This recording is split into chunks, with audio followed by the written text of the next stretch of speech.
देखिए, स्वाभाविक है, देश के प्रधानमंत्री संथाल परगना की धरती और झारखंड की उपराजधानी में आ रहे हैं। तो यहाँ 3 लोकसभा सीट है, तीनों लोकसभा क्षेत्र से कार्यकर्ता है उससे कल पहुँचेंगे।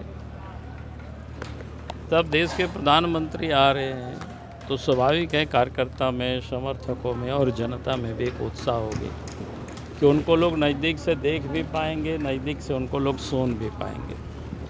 इस प्रकार के अवसर बिरले ही मिलता है, इसलिए गांव में भी लोगों को उत्साह है कि कल प्रधानमंत्री को हम सब लोग देख पाएंगे और उनको हम लोग सुन पाएंगे। और हमारे पार्टी के कार्यकर्ता तो लगे ही हैं। तो तीनों लोकसभा के प्रत्याशी मंच पे मौजूद रहेंगे? हाँ, तीनों लोकसभा के प्रत्याशी मजबूत रहेंगे। जब जनता मौजूद रहेंगे, वर्कर मौजूद रहेंगे, नेता यहाँ उपस्थित रहेंगे तो प्रत्याशी भी रहेंगे। संथाल प्रथा को लेकर बीजेपी कितना तैयार है सर? देखो, बीजेपी तैयार है भाई। पहले भी बीजेपी के पास 2 सीटें थी, 1 सीट हम सब लोग पिछले बार नहीं जीते थे, इस बार वो भी हम लोग जीतेंगे। और संथाल परगना के तीनों लोकसभा सीट इस बार भारतीय जनता पार्टी जीतेगी और भारी वोटों के अंतर से जीतेगी। विपक्ष को लगता है कि 2004 वाली स्थितियां होने जा रही है संथाल? देखिए, विपक्ष तो कहेगी ना, कौन बोलता है चुनाव के बीच में बोलेगा कि हम हार रहे हैं। लेकिन विपक्ष का सबको पता है, विपक्ष तो अस्त व्यस्त पस्त पहले से ही है। आपने देखा कि उनको कैंडिडेट तय करने में कितना समय लगा,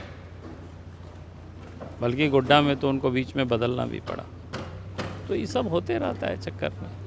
संथाल परगना में प्रधानमंत्री के आने से बीजेपी को कितना नहीं, बीजेपी ही नहीं, संथाल परगना को बड़ी फायदा होगी। और आपने देखा होगा कि झारखंड में अभी 5 जगहों पर नरेंद्र मोदी जी की सभा हो चुकी है और ये 6ठा है।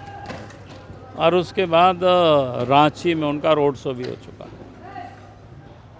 चूँकि देश के प्रधानमंत्री अगर 14 लोकसभा सीटों में से 5-6 जगहों पर पब्लिक मीटिंग कर रहे हैं, 1 जगहों पर रोड शो कर रहे हैं, तो ऑन एन एवरेज आप जोड़िए तो हर 2 लोकसभा क्षेत्र पर देश के प्रधानमंत्री जी का प्रेजेंस है। और अपोजिशन को देखिए क्या हालत है उनकी। कहने को तो उनकी बड़ा गठबंधन है, कई सारे उनके नेता हैं, लेकिन फील्ड में कहीं कोई दिखाई नहीं पड़ते।